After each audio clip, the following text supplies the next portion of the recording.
ഇന്നത്തെ ഭഗവത്ഗീത സന്ദേശം. Those who attach to sense enjoyment and material opulence are enchanted by the scriptural promises of such things. They can never find the resolute determination to perfect their spiritual life.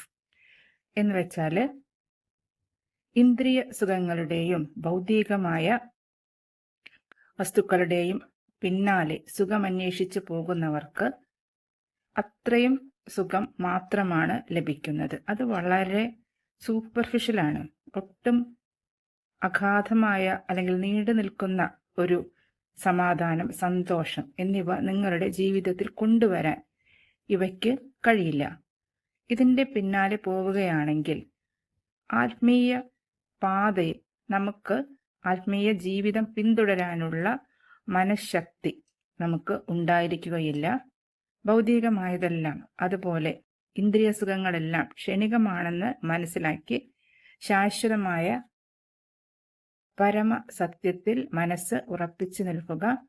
ചക്രവ്യൂഹത്തിൽപ്പെട്ട അഭിമന്യുവിന്റെ ചിത്രമാണ് നമുക്ക് ലഭിച്ചിരിക്കുന്നത്. ഇത് സൂചിപ്പിക്കുന്നത് അഭിമന്യുവിനെ അറിയാം, ചക്രവ്യൂഹത്തിൽ നിന്ന് പുറത്തു കടക്കാൻ കഴിയില്ല. ചുറ്റും ശത്രുക്കളാൽ വളയപ്പെട്ടിരിക്കുന്നു, ദേഹമാസകലം മുറിവേറ്റിരിക്കുന്നു. ഈ ശത്രുക്കളെല്ലാം, ഈ ചുറ്റു വളഞ്ഞിരിക്കുന്ന കൗരവസേന നമ്മുടെ ഇന്ദ്രിയ സുഖങ്ങളുടെ പിന്നാലെയുള്ള ആസക്തിയാണ്, അല്ലെങ്കിൽ മെറ്റീരിയൽ തിങ്സ്, ഭൗതിക കാര്യങ്ങളിലുള്ള നമ്മുടെ ആസക്തിയെയാണ് കാണിക്കുന്നത്.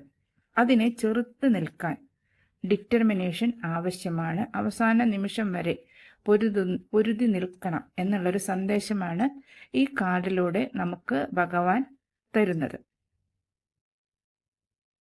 യുദ്ധത്തിൽ അഭിമന്യുവിന്റെ ശരീരം നഷ്ടപ്പെട്ടെങ്കിലും അഭിമന്യു കുരുക്ഷേത്ര ഭൂമിയിൽ വെച്ച് വീരചരമം പ്രാപിക്കിയാൽ സ്വർഗലോകം നേടുകയാണ് ചെയ്തത്. അതുപോലെ മെറ്റീരിയൽ തിങ്സിന് അടിമപ്പെടാതെ ആത്മാവിന്റെ യഥാർത്ഥ ലക്ഷ്യത്തിലേക്ക് എത്തുന്നതിന്, അതായത് പരമാത്മാവിലേക്ക് എത്തുന്നതിന് പരിശ്രമിക്കണം.